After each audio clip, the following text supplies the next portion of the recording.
Good afternoon. Welcome to Broadband Breakfast Live Online. We are so excited to welcome you to our discussion today being Wednesday, December 17th, 2022. I'm Drew Clark. I'm editor and publisher of Broadband Breakfast, and super happy to welcome you to what promises to be a great and wonderful kickoff to the holiday season, the month of December, something we're calling 12 Days of Broadband, which I'll talk about just now. Just a reminder for those of you who don't know much or anything about Broadband Breakfast, we're a news and media company based in Washington. We focus on better broadband, better lives, which to us means higher capacity internet capability, and also the apps and the technologies that make use of and ride on top of that better broadband capacity. We offer this news and these free events like today's. We've been doing this 15 years. We've been doing news coverage 15 years. We've been doing these events on a weekly basis since COVID started, and now we've started to do in-person events too. And we've just last month kicked off the Broadband Breakfast Club, or relaunched. It kicked it off again. This is our premium members club for those who want to get access to our signature course on digital infrastructure investment, to 2 hours of monthly group coaching, to our exclusive monthly report, which this month will be on the top 12 stories on broadband in 2022, and the video content from our recent event and future events. We had an event called Digital Infrastructure Investment on November 18th. I'm sure many of you or some of you attended. It was a great event. All the video from the event is available for those who join the Broadband Breakfast Club. And as part of the holiday season, the 12 Days of Broadband, we are doing a series of articles. For each day, we're referencing some major story from 2012. And so let me just read a couple of these to you. I'll spare you the singing, right? So on the first day of broadband, my true love sent to me a symmetrical gigabit network, right? On the second day of broadband, my true love sent to me 24 reverse preemption pole attachment states. On the third day of broadband, my true love sent to me Section 230 of the Communications Decency Act. On the fourth day of broadband, my true love sent to me $42.5 billion in broadband equity access and deployment funds. And on the fifth day of broadband, that's today, we're in the fifth day of December, fifth business day of December, my true love sent to me 5 federal communications commissioners, right? Okay, and so you're going to have to wait each day to get a new day of broadband for the 12 business days of this month. We will be highlighting one of these, and we have a story associated with each of these days: symmetrical gigabit networks, pole attachments, Section 230, $42 billion in BEAD funds, and the political logjam that is the FCC, and the possibility that we will indeed get 5 FCC commissioners by the end of the year. So anyway, that's just a little taste of what we're doing this month as part of our exclusive content for Broadband Breakfast Club members. During the 12 days of broadband, we're offering special access. Normally, our Broadband Breakfast Club is $99 a month, but for the 12 days of broadband, you can lock in your rate at $60 a month well into 2023. In fact, going forward beyond then too. So thanks for listening and paying attention and joining in the fun of the 12 days of broadband. Like I say, you'll have to wait for the 6th day, 7th day, and so forth to see the other great gifts that are coming our way. And we're not stopping. We are indeed accelerating or not continuing our coverage in these events, these free events, Broadband Breakfast Live Online. Today, we have a great discussion I'll introduce shortly on privacy and social media. Next week, we're going to be talking about in the trenches, better broadband for multiple dwelling units. On the 21st of December, we'll be talking about robotics, telehealth, and future health. On the 28th of December, we'll be doing a New Year's recap, the biggest stories in broadband.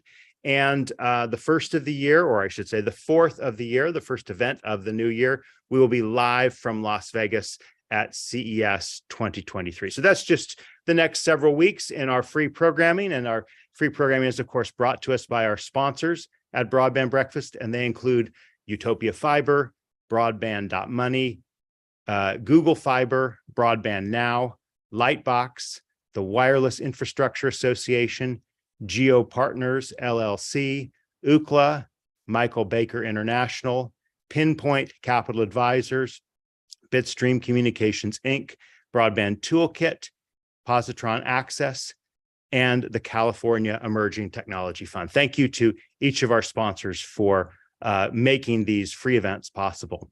Well, with that, thanks for our patience. I'm going to introduce our panel for today. Today, we're going to be talking about what to expect from Congress, specifically from Congress, in social media and privacy regulation, particularly in the new year, but we may also talk a little bit about the remainder of this year, right? Because with Democrats retaining, in fact, enhancing their majority in the Senate with yesterday's election results, the Republicans flipping the House, though, even if it is tight, the chamber will change, the priorities will change. What is that going to mean for the 118th Congress, right? We're going to talk about these two issues, social media data privacy.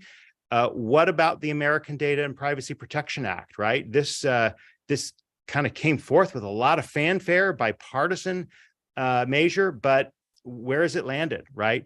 And meanwhile, the big tech privacy landscape is always changing, constantly changing.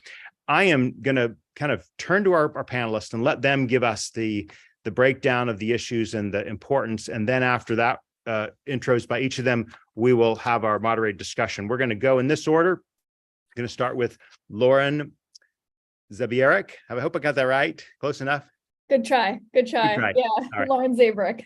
Zabierek. Okay. Thank you, Lauren.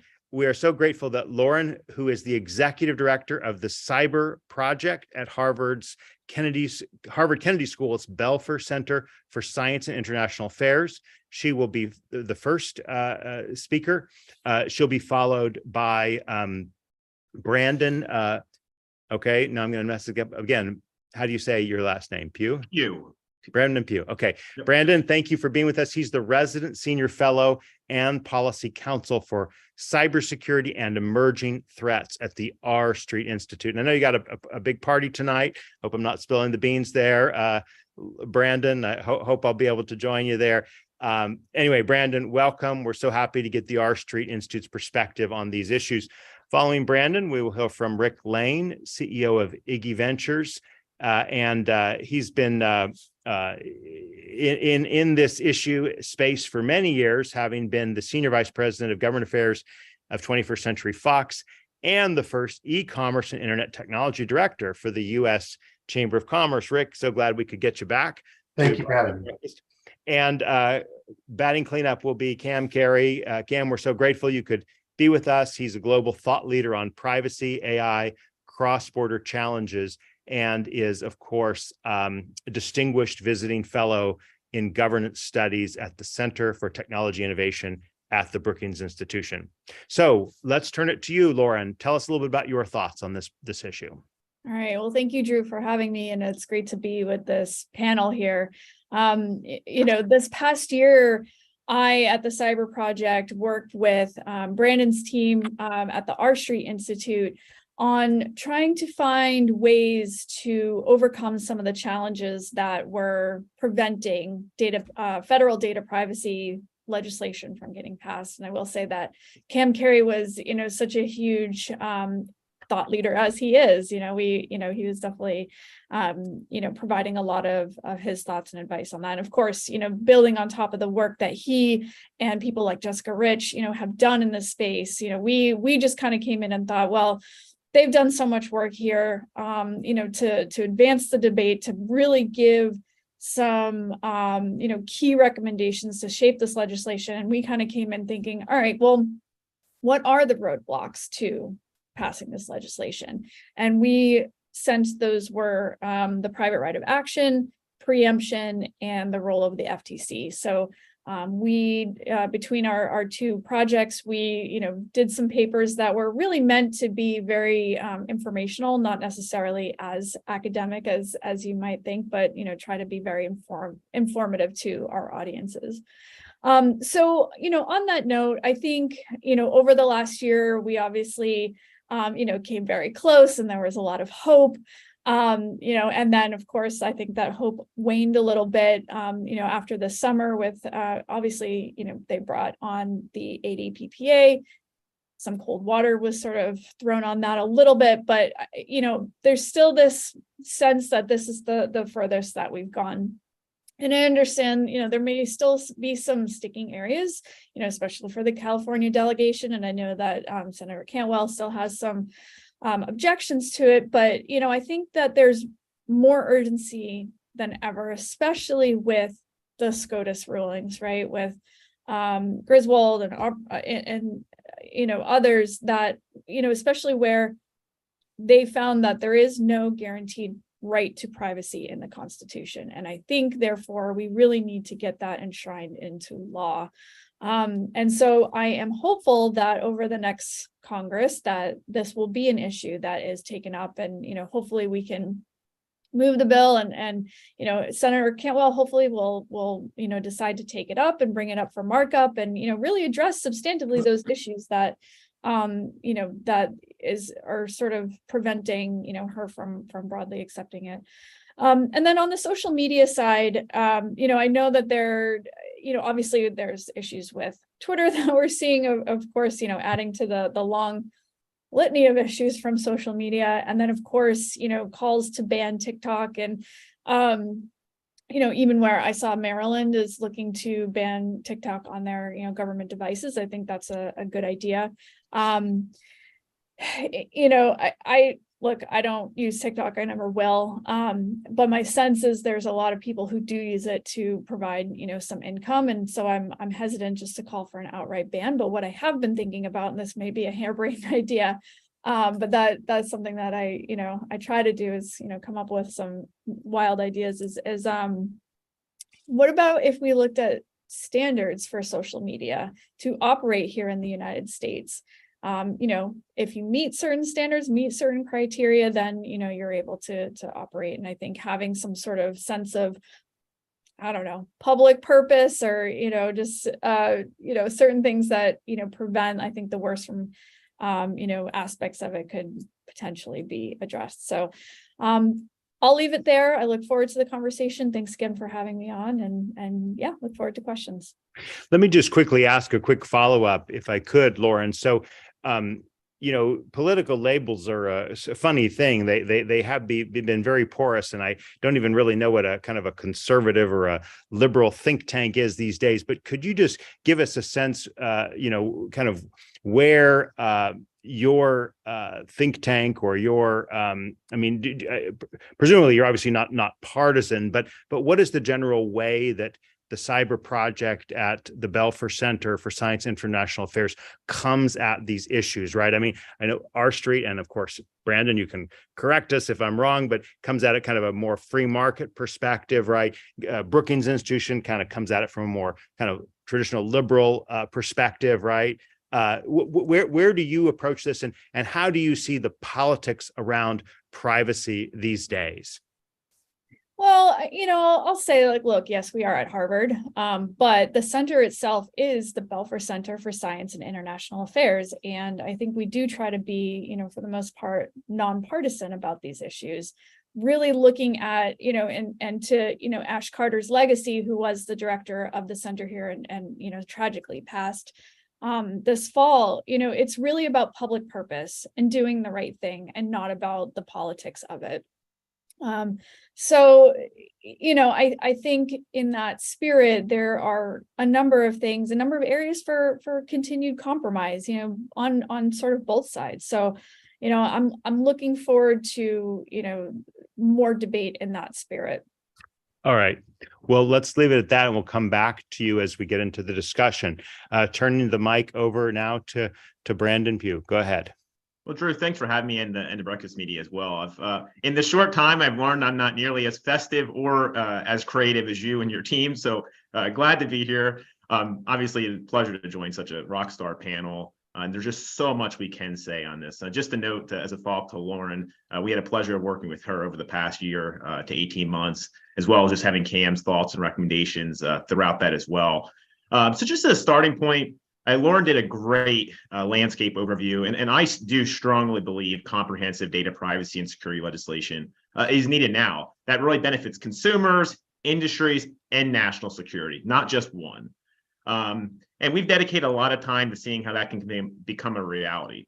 I am encouraged by how far the American Data Privacy and Protection Act, or ADPPA, or ADPA, however you want to say it today, has come, especially since it's been bipartisan and bicameral. And to really highlight that, we saw it come out of committee with a 53-2 vote.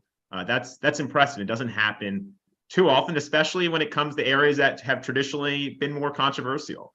But I do get asked a lot, like, what is the future of privacy legislation? And more importantly, when will it pass? Like Cam, I'm always hesitant to lock down a set date because, it's Congress. Things can change and evolve. But I don't want to seem pessimistic, because there is a potential that privacy legislation could go through in the lame duck period. We do have that period left, but I'm not naive to the fact that there are several major pieces of legislation that still need to be acted on, like NDAA. We saw updates of that last night, and appropriations.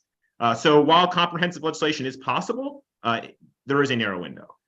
There is a possibility that narrower pieces of legislation on privacy could go through, like KOSA or the Kids Online Safety Act. That's definitely a potential. We've seen some rumors that could be added on to another bill. But in a new Congress, I do think ADPPA is a great starting point. We've come a long way. Obviously, it can be tweaked, and with the changes in composition between the two houses, I think it will be. But I'd personally like to see a start with that, rather than reinventing the wheel and kind of going back, because we have made a lot of progress on the preemption and private right of actions. How it's unfolded. It's happy to get into that in more detail. But I think the most important point to say is compromise is critical. Nobody is going to be happy with every aspect of privacy legislation. It's impossible. And if we're waiting for that, I don't know if we'll ever have privacy legislation. I think there is a give and take. Just give you an example. R Street, being, to your point, a free market think tank that leans center right, we traditionally wouldn't be the biggest fan of a private right of action. We do realize that there are many that want that, and whereas we think that a bill should be strongly preemptive. So that is an area, and I can go into more detail later on how that balance has been struck in ADPPA. And I definitely think, add another dynamic to this. We have the Federal Trade Commission, or the FTC, considering rulemaking here. I think this is a perfect time for Congress to act and tell the FTC on what they should do, where rulemaking should happen, rather than an overly expansive approach by the FTC, like we're seeing with 95 questions. Not saying that's going to be the end result, but at least where we're starting is very broad. So I know I throw a lot of points out here. I'm happy to elaborate on them as we go, but excited to be here. Thanks. Well, no, that's dynamite, and we definitely will get into more of this. I mean, your point about Congress needing to weigh into this really echoes with something I, in my personal capacity, have been, writing and arguing for years. The back and forth on net neutrality is completely untenable between the Democrat and the Republican administration. With every administration, there's a new rulemaking, a new period, and Congress must weigh in. Is my personal view on net neutrality. Now, is that gonna get attached to privacy? Well, I don't know. You all tell me. But is there a lame duck possibility? I mean, like, what? My quick follow up for you, Brandon, is like, well, given with the 53-2 vote out of committee, why is it not? What's the holdup on the House floor, in your opinion? Yeah, this could be an entire week-long event in itself, probably. But I would say it's, the way I see it, probably two reasons. We see challenge on the House side, and we also see separate but related challenges on the Senate side. And Lauren had kind of alluded to one. I'm not placing blame on Senator Cantwell, but obviously she had some reservations with this, whereas her counterpart, ranking member Wicker, did not. And obviously that's a critical voice to have, and it's a challenge because we did not see this bill move at all on the Senate side. And I understand the concerns. There are areas we have to work through, like preemption, arbitration, potentially stronger enforcement measures. Those are some calls we hear on the left-leaning side, in particular in the Senate. And so that is a challenge, and that would be something we'd have to work through if there was a hope of it passing in lame duck. And then the House side, I think, is slightly more political. The preemption and California debate is still very much alive. You have numerous highly, powerful and prominent leaders in California coming out against it. Their governor, their state level privacy protection agency, largely because ADPPA would preempt them. There are carve outs for states. I definitely want to make sure that's clear. And there are actually special provisions just for California. And I actually think many provisions in ADPPA are much stronger than the protections Californians have. But there still is that inherent conflict that this bill would largely preempt them, and California does not like that. So that has been a challenge of the speaker putting this to a floor vote. But to your earlier point, like the composition is changing. So I think some of those concerns will work with themselves out in a new Congress. But both of those aspects would have to be addressed if this had any hope of passing this Congress. All right. Well, given that we all seem to be preempted by European law, GDPR, and privacy, it will be interesting to hear what the preemption concerns and privacy debate is. Rick, you follow this issue super closely. Give us your thoughts, not just on privacy, but also on social media, because I know you've been super concerned and active on that score. So over to you, Rick Lane. Well, thanks, Drew, for having me and being part of this amazing panel. I'm a history major, so I always like to go back in history and kind of where did we start in some of these discussions. So I have behind me the Privacy Summit, A Road to the Future event that we did in the year 2000, almost 22 years ago. And all the issues that Lauren just mentioned, federal preemption, private rights of actions, those are all the things that we discussed over 2 decades ago and continue to be at the heart of these conversations. We put those events together really to bring groups together, like the chairman of the House Commerce Committee, Billy Tozan, and others, to walk them through sort of from a chamber perspective, what was at stake. Because as you look at the poster, it's a road. We didn't know where we were going. We had no idea what was going to happen with this thing called, the internet and the impact and privacy and all that. So we didn't want to have regulations in place that could hinder any type of development in that space. So we really worked hard to stop legislation moving forward. There's a lot of movement. Ed Markey working with Joe Barton, the conservative liberal sides working together. You had others out there who were pushing different pieces of legislation, and we really were able to kind of slow that down so we could have a constructive conversation. But when I went to News Corp, I was actually on my way to meet for my final interview with the C-suite folks in New York, and I got a call from someone telling me that News Corp was going to endorse the Hollings privacy legislation. Now you can look back in the past and see what that was all about.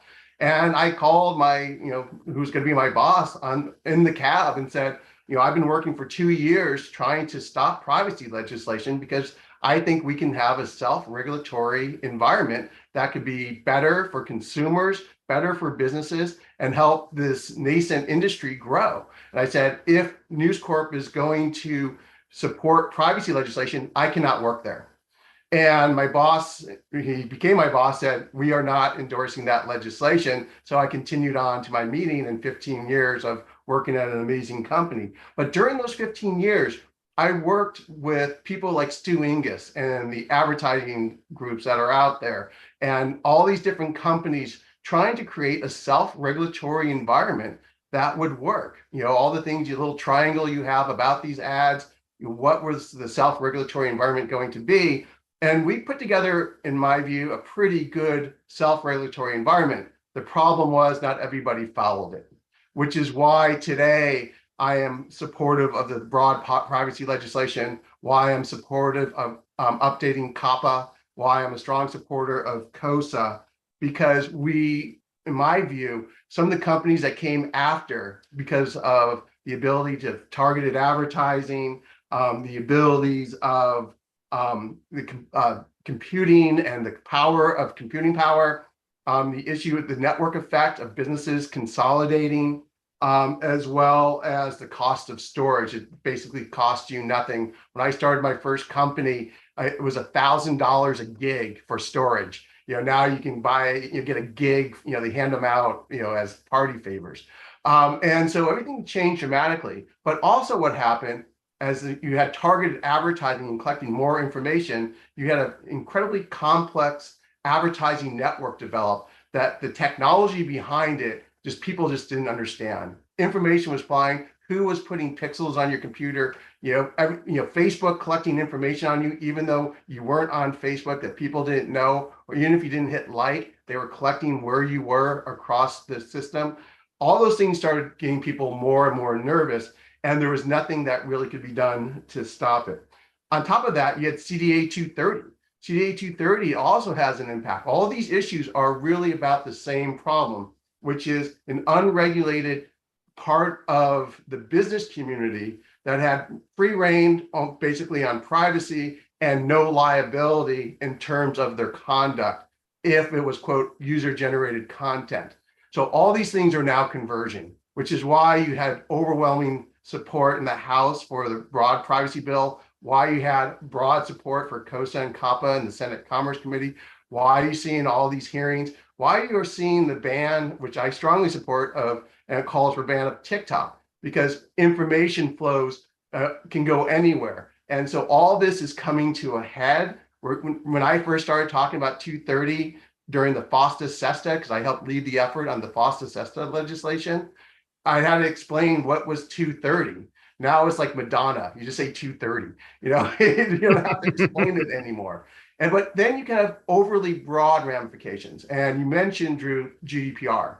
And one of the other issues I'm working on is this issue called the dark who is issue that was created by my view, interpretation of the GDPR, which is putting our national security and consumer protection at risk. Homeland Security has said that. The Federal Drug Administration has said that. Federal Trade Commission has said that. Department of Justice has said that. Yet, because of, quote, privacy, we are allowing this to happen, something that Congress could fix today at no cost to the taxpayers. So all those issues are now coming to a head. And I think this next Congress is going to really start putting the guardrails on that are necessary, and in my view, will help actually grow this engine that we call the internet. So let me just widen the view for a quick second. So could you speak to TikTok, right? Did you just drop a bomb there? Like TikTok should be banned. Is that what you just said? Oh yes, absolutely. I said it in Congress, in front of Congress. So why? Let's get this out here. Why is TikTok a threat that it's such? I mean, like, again, I think we have heard this Maryland phones issue, right? Not allowing TikTok, but why should an app allowing Americans to do dance moves be banned from Americans? Because if you understand artificial intelligence, and Cam can talk about this as well, and machine learning, it's all about human interaction. And the ability to collect very large amounts of data from Americans in order to build their AI is a core piece of the CCP's efforts in terms of domination in world markets. And so the issue for us as Americans is, do we want to have a foreign power have a listening device in every kid's hands? Do you want to have a foreign power that is able to manipulate a public policy initiative by turning just a little bit of a dial? And we saw that. I mean, it's already come out that the Chinese government, their propaganda machine, was using TikTok to go after members of Congress during the election. So we have to ensure this is information war is huge. And it's not just propaganda being pushed out there on billboards. This is targeted manipulation of consumer preferences and young people who are mostly using TikTok and putting our national security at risk.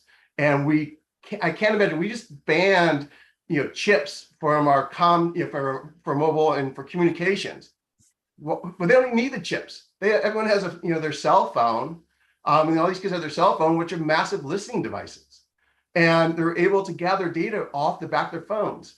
So that is why I consider it a national security threat. We're going to get into this, true, but I think it's appropriate to kind of, again, this is why we wanted to talk about social media and privacy as part of this discussion. So batting cleanup, Cam, tell us a little bit about your thoughts on the ACPPA and social media.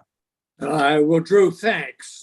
And boy, poll attachments for the first day of Christmas You are Second- taking second back day. to my days as a cable and communications lawyer before I joined the Obama administration. And certainly that experience with technology and information flows was part of what led me to dealing with privacy and cybersecurity and to leading the administration's work on the Consumer Privacy Bill of Rights that more than 10 years ago. A lot has happened since then. And as both Lauren and Brandon have described, we have gotten closer than ever before with the ADPPA. And it really, and I will say that going back to early this year, after the 10 years of effort and leaving an affiliation with a law firm to focus on my Brookings work and on the privacy debate going on 4 years ago, I had was starting to come to terms with the notion that I didn't think that it was going to happen in this Congress. And then we saw things move very rapidly to the consensus of the bipartisan so-called Three Corners bill that's now the ADPPA. And it really seemed for a while like it was on a glide path to passage in the House. And then, of course, Nancy Pelosi can put a hand up on the California issues that Brandon discussed. But I agree with him that it's it is still got a beating pulse. There is a chance that this can happen in the lame duck. I think we got to be honest. It is a slim path, a narrow window, as Brandon said. But if Pelosi will agree to bring it to the floor, then clearly, based on the committee vote, the votes are there to pass this.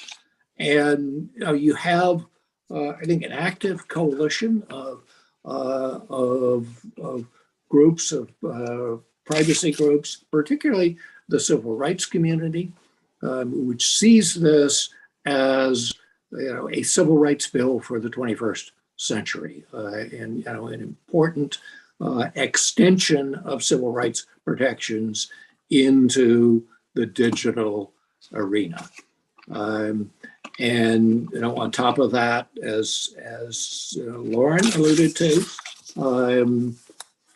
the protections of data collection in general, data minimization, the protection of sensitive information, sharing of sensitive information, including health information, has important implications for reproductive privacy.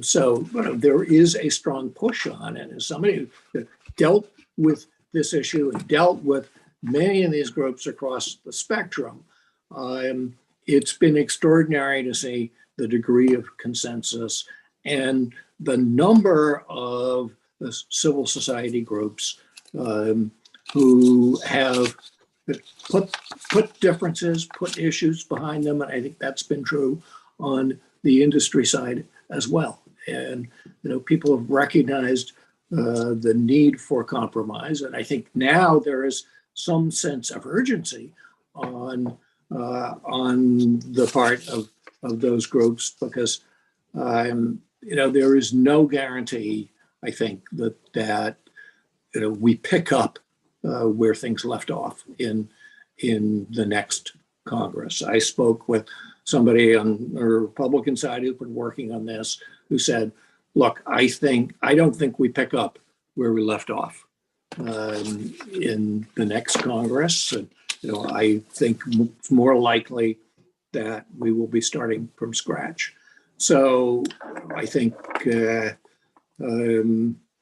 certainly Democratic leadership needs to look at kind of banking the gains that have happened so far. And I think that's very much the perspective from stakeholders on the outside. I mean, there are benefits to consumers as well as to businesses, and having consistent standard, consistent set of expectations, regardless of where you live, where you are, what kind of technology you're dealing with. So, and this is important not just for interstate commerce, but for foreign commerce as well. We're sending the message to the world that the United States really does care about privacy. Certainly to Europe in particular, where we have the review of the data transfer agreement coming before the European Commission, which is going to have to sell the agreement, and both the Commission and the U.S. government are going to have to defend that in the European Court of Justice. So, these things make a difference in a much broader way. Well, go ahead. So I hope that people will seize the opportunity while it's there. Can I just ask a follow-up for you, Cam, which is, we like to define our terms. We don't want to assume any insider knowledge, right? So what is three corners? What is the three corners? Three corners, sure. So you have the ranking members, chairs of both of the Commerce Committees, Senate Commerce, Science and Transportation, Roger Wicker, and as the ranking member, Maria Cantwell, and then in the House, Chairman Frank Pallone, and Kathy McMorris Rogers. And what sort of got through the impasse that I talked about early in the year was that there were so-called four-cornered negotiations among those four committee leaders, and they made a lot of progress, and that's reflected in the ADPPA. But ultimately, Senator Cantwell still had some issues. So what came out as a bipartisan agreement was a three-cornered.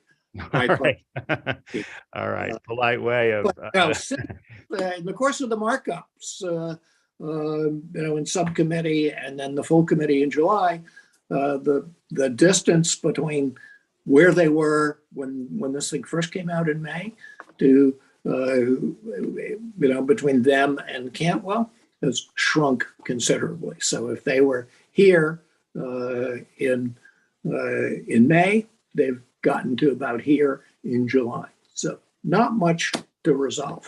All right. No, so you've also raised another very good point for the rest of the crew, which is, what does it mean for the Democrats to bank their consensus, right? I mean, it is startling that there is this degree of bicameral and bipartisan agreement. I mean, again, I normally the vitriol between consumer and business interests that's been present. I mean, I covered privacy quite extensively when Rick was at the U.S. Chamber of Commerce, right? And it was a different game there between those two sides. And now everyone seems to. I mean, that is a huge difference that we've definitely seen. Mm-hmm. Given that, what are we going to see from House Republicans when they take over the chamber? What do the tea leaves say about where they're going to is there going to be a change or not a change, given that there already was a bit of a buy-in from Republicans on privacy before? Cam or anyone, please. Sure. Well, look, Kathy McMorris Rogers will be chair of House Energy and Commerce, and she clearly wants to get this done and has been willing to do that. But whether the civil rights provisions are as strong, whether their private right of action is there, I think are open questions. And right now the push from California is, well, we want less preemption. We want so-called floor preemption that allows states to adopt things that are considered more protective. But Republican, I think The Republican Congress is more likely to go in the other direction with less preemption. And of course, Democrats will have full control of the Senate, so we may be back to impasse before we get to some kind of new compromise. And I don't know that any new compromise is going to be better than what's on the table today. What do the others think about this? Go ahead, Rick, please. No, so I was just going to say, Drew, there's a positive here for the new Congress, which is both sides are very interested in passing legislation to protect children. So the KOSA bills, the COPPA bills have very strong bipartisan support. There's other bills that are out there. So I think that is, obviously something that will be considered. But I do think that Speaker Pelosi is taking a big risk that a bill from my perspective, I would think the Democrats would want to say, hey, we passed broad-based privacy legislation under our regime, would be a political message that I would think they would want to have. But second, and more importantly, is the federal preemption issue. If the California delegation thinks they're going to get better federal preemption under a Republican Congress, House, I don't know, what they're smoking in California, but it doesn't make any political sense. But the great news about all this is this congressional staff in the House and the Senate and the Commerce committees working together to bring these bills and the language and all the hard work that they did. They have a vested interest in getting this done. They want to get it done. They want to do it right.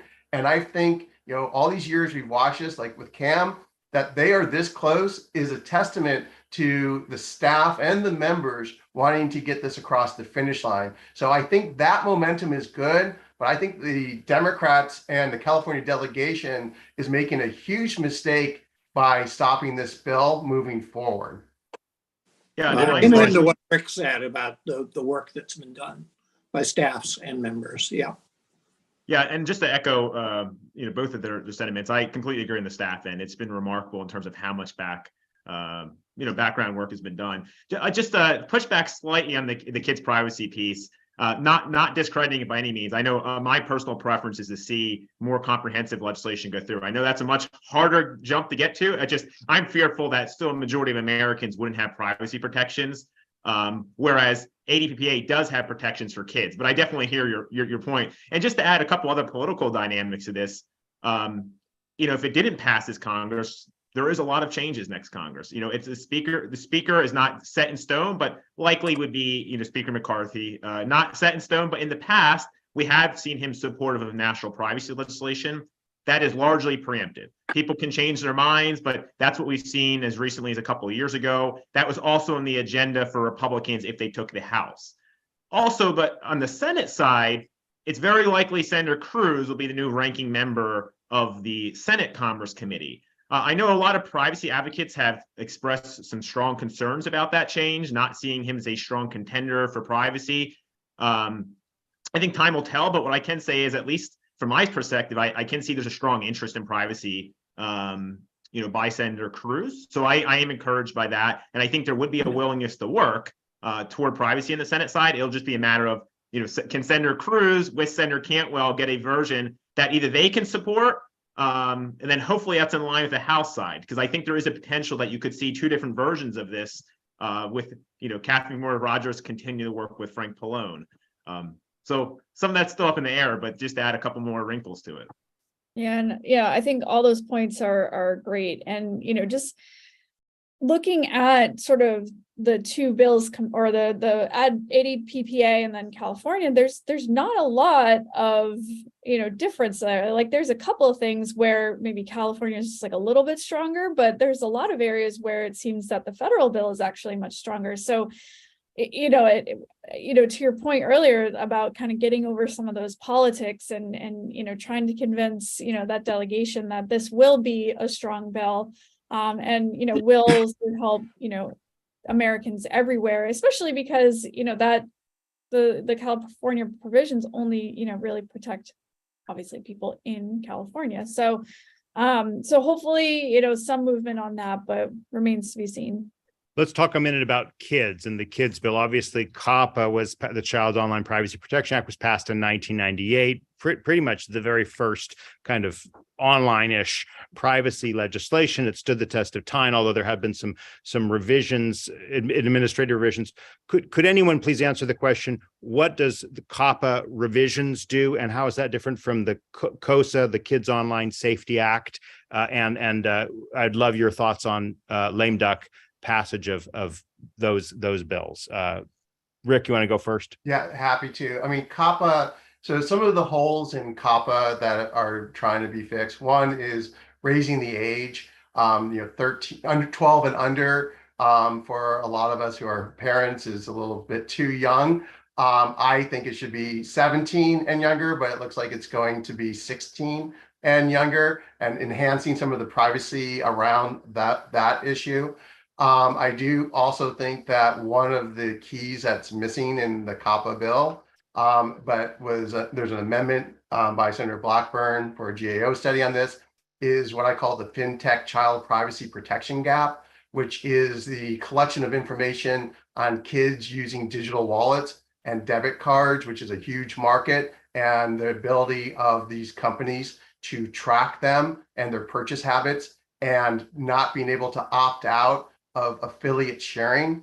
And I think that's going to cause greater problems for kids, especially teenagers, when they're buying things, because everyone's moving to a cashless society. So I think that's an issue that will be taken up by the FTC and by the next Congress. And KOSA is a design bill. So it's, kind of kids by design, kid safety by design. So it's a lot, it encourages through sort of different legal mechanisms to ensure that when you're designing a product, that you think about the potential harms that it could cause to kids. It's very similar to the legislation in the UK that has similar requirements.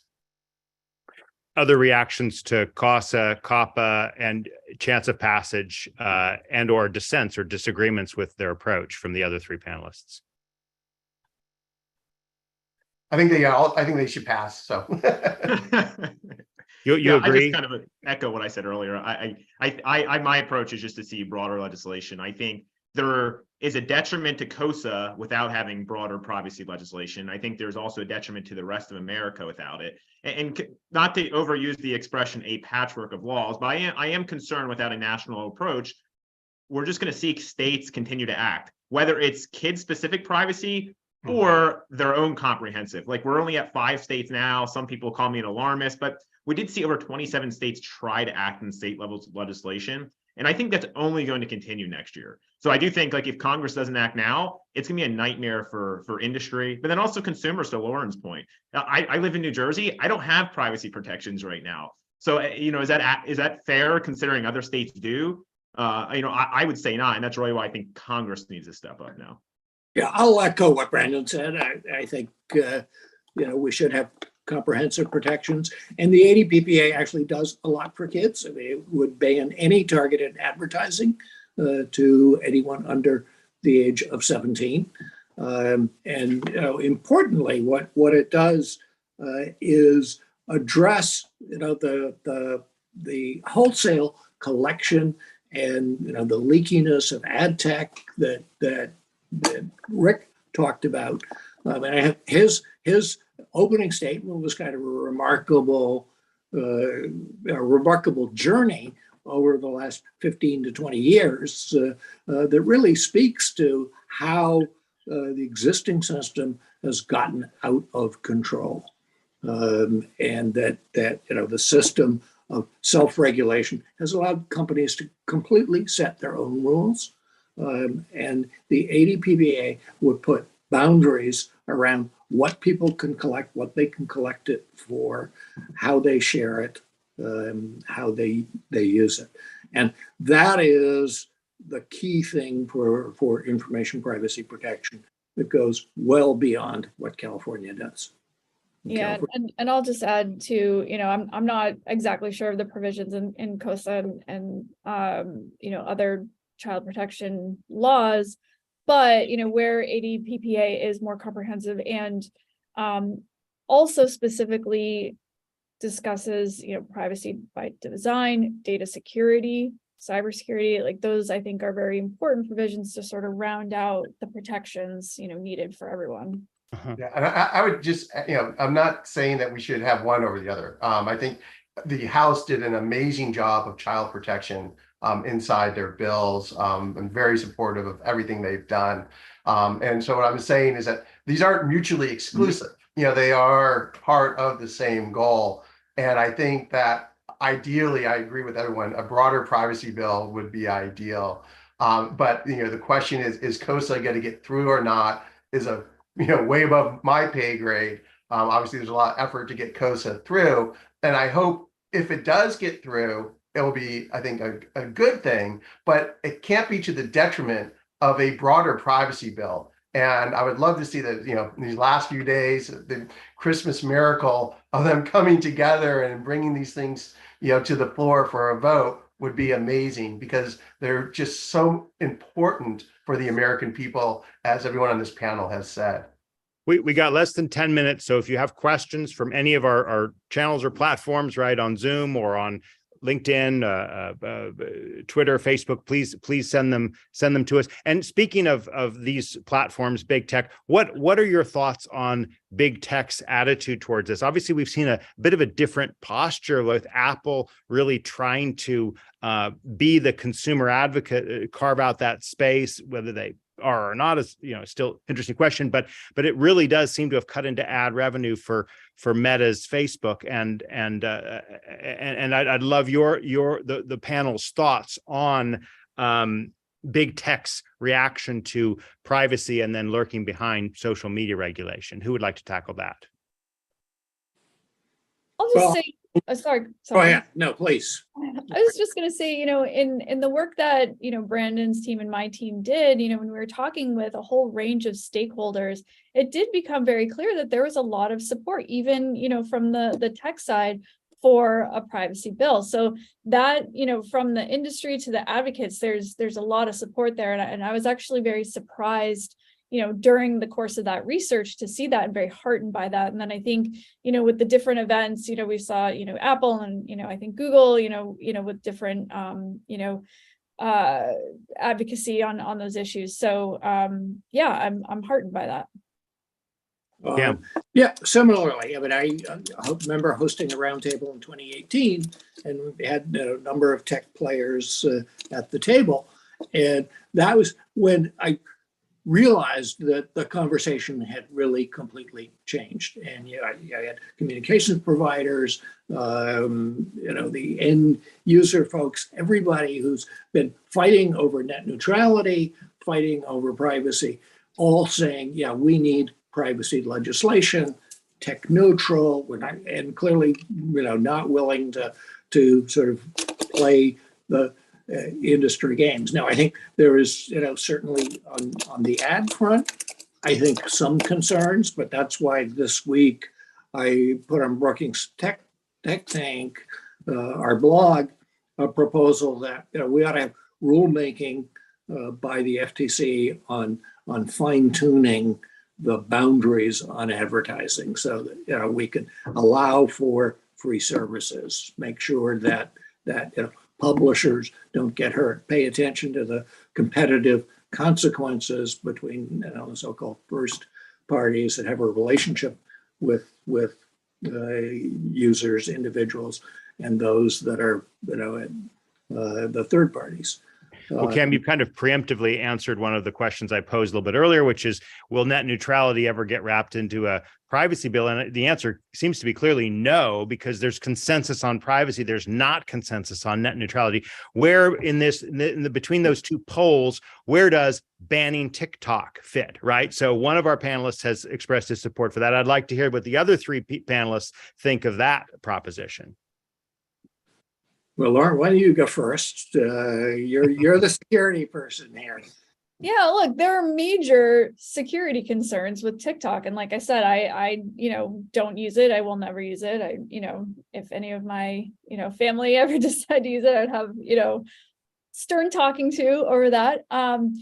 because like I said, there is a major security concern there, and Rick really outlined a lot of that. But as we know, there's a law in China that says has basically compelled these companies to provide them data, and that to me is not only but like a personal privacy and protection issue, especially with all the different things we've seen coming out of the CCP, but also again national security, not just transfer of data, but also there's a big research and development component too, and an intellectual property component as well.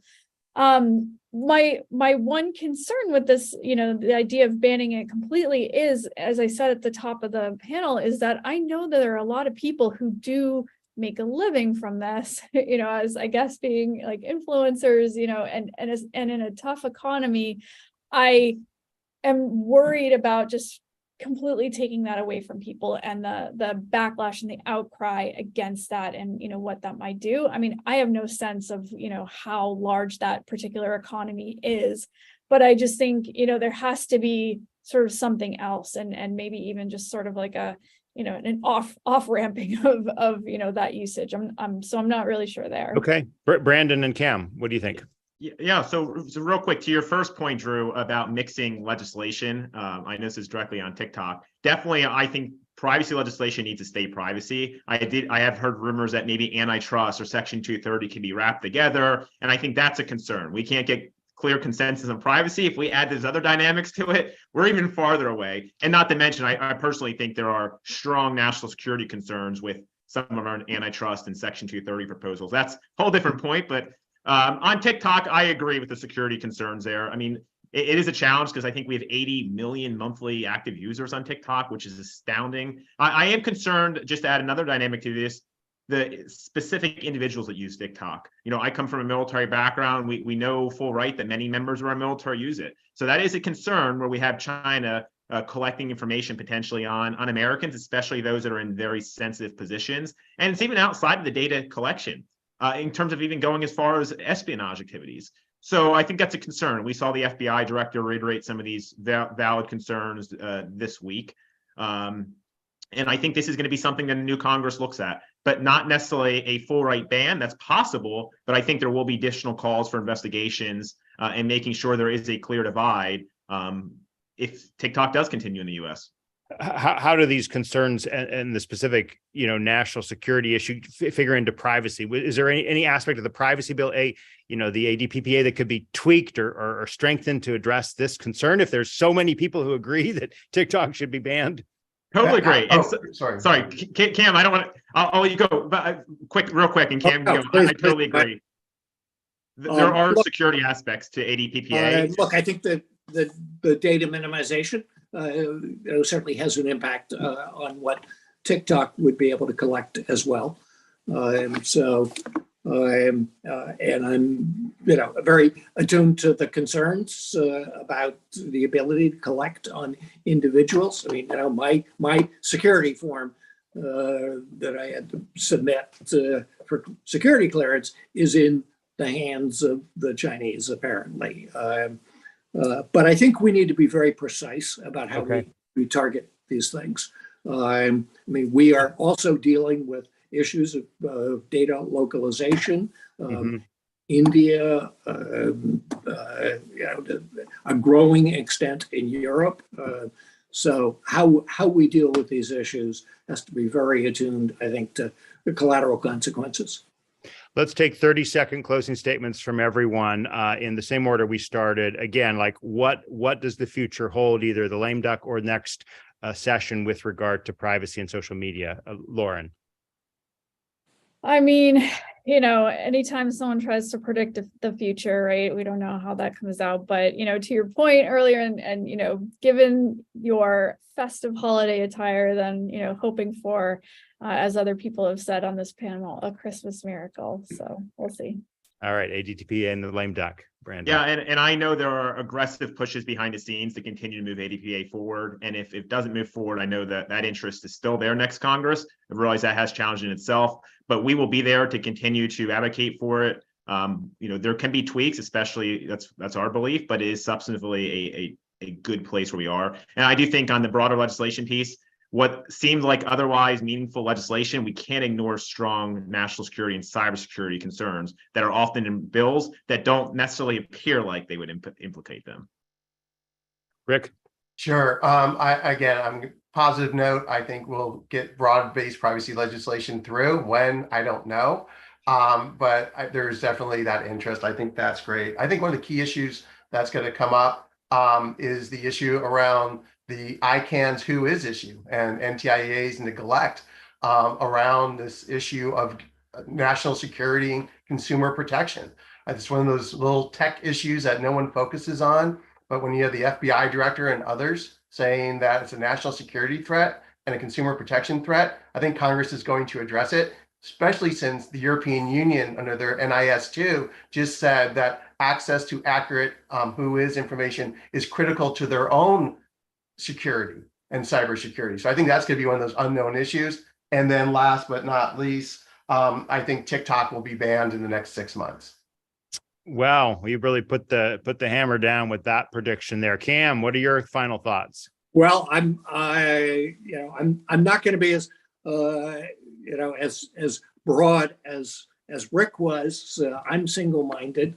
I don't know what your 12th day of Christmas has on its the list, Drew, but for me, it's on the 12th day of Christmas. My Congress brought to me comprehensive privacy legislation. Brand new privacy legislation. Well, with that will have to be our last word. Don't miss the next day and the 12 days of broadband. Thank you all for being with us. Don't forget today, being December 7th, just reminded the memory of the bombing of Pearl Harbor, a day that will live in infamy. Sorry to end on such a sour note, but it led us to a real national union in confronting that challenge. Thank you for being with us. We'll see you next week. Take care, everybody. Thank you. Thank you very much. Happy holidays.